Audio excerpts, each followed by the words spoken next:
My name's David Rooney. I'm the Science Museum's Curator of Transport. The Shippen Galleries opened at the Science Museum in 1963. It's the biggest gallery space in the museum, and it was stuffed full, over 1,000 absolutely remarkable exhibits. Genuinely historic stuff. Every time I walked through, I found something I'd never seen before. After half a century, though, it was time to close the doors. It was time to make way for new exhibits. But we wanted some way to preserve the old Shippen Galleries, and I was really excited when we got the chance to have the whole display laser scanned. 2 billion precisely measured points. And so now we can make a virtual model of the galleries. We can see them in an entirely new way. It's a unique permanent record of a unique historic exhibition. It lets us fly through the gallery.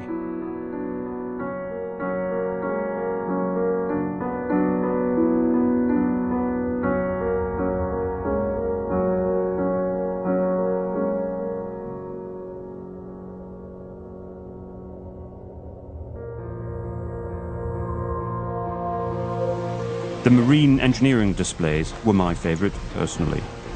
Dozens of working model engines, this one dates back to the mid-19th century, and elsewhere real engines as well, including some of the most important ever made.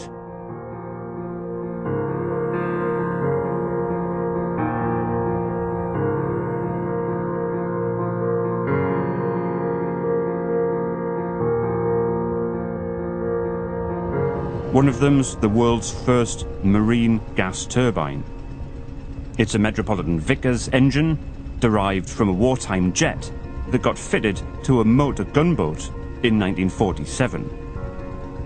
But that one was just the latest in a long line of historic engines on show.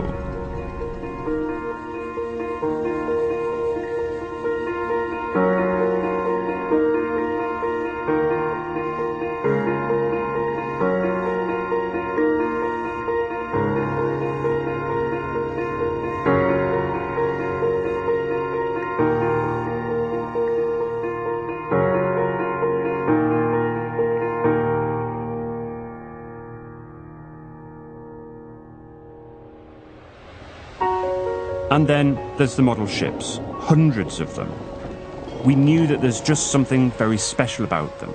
People love to see them. This was a display of modern warships, showing the advances in engineering up to the 1940s. The models are huge, and they're just incredibly detailed.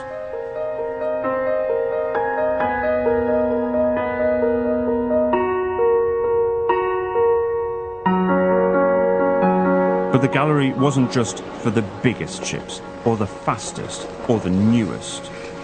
It was also about showing small craft, the anonymous, handmade boats people used around the world just to get by. By making these models, we were trying to preserve a lost way of life.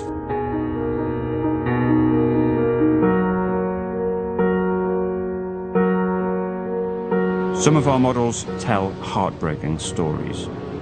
The Arandora Star was a cruise ship, but it got converted in the Second World War into a transport ship.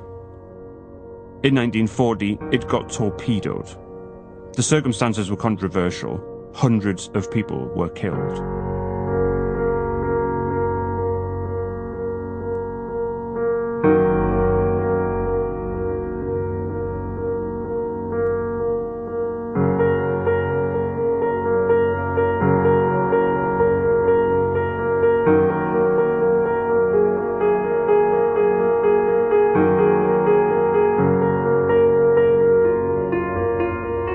One of our models is a very famous ship, Brunel's steamship, the Great Eastern.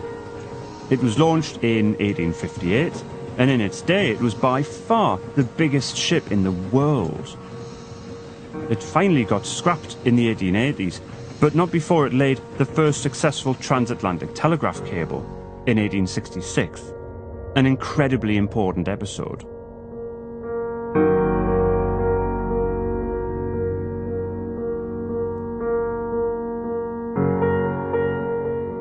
We're famous for our dioramas. This is a tiny three-dimensional room set made by the Science Museum's workshops in 1960. It shows Samuel Pepys and the rest of the Admiralty Board in 1677 deliberating over a model ship. So that tiny ship on the table, that's a model of a model. Amazing. One of our model ships, HMS Prince, was made in 1670, and it's one of the most important ship models in existence today.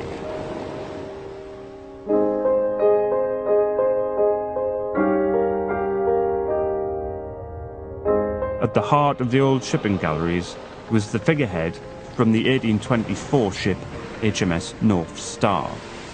At its heart, this gallery was all about people.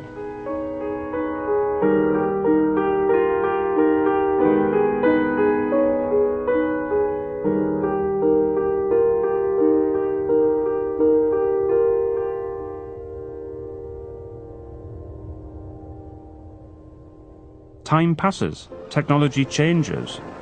The shipping galleries showcased the old as well as the new. But things have got longer lives than we might imagine. After 50 years, it was time to close this chapter to make way for some new stories. But who'd have ever imagined, in 1963, that we could make a virtual shipping gallery out of lasers and computers? I can't help thinking that if my predecessors had access to this sort of kit, they'd have done remarkable things with it. I can't wait to see how this technology develops. These guys have made a time machine.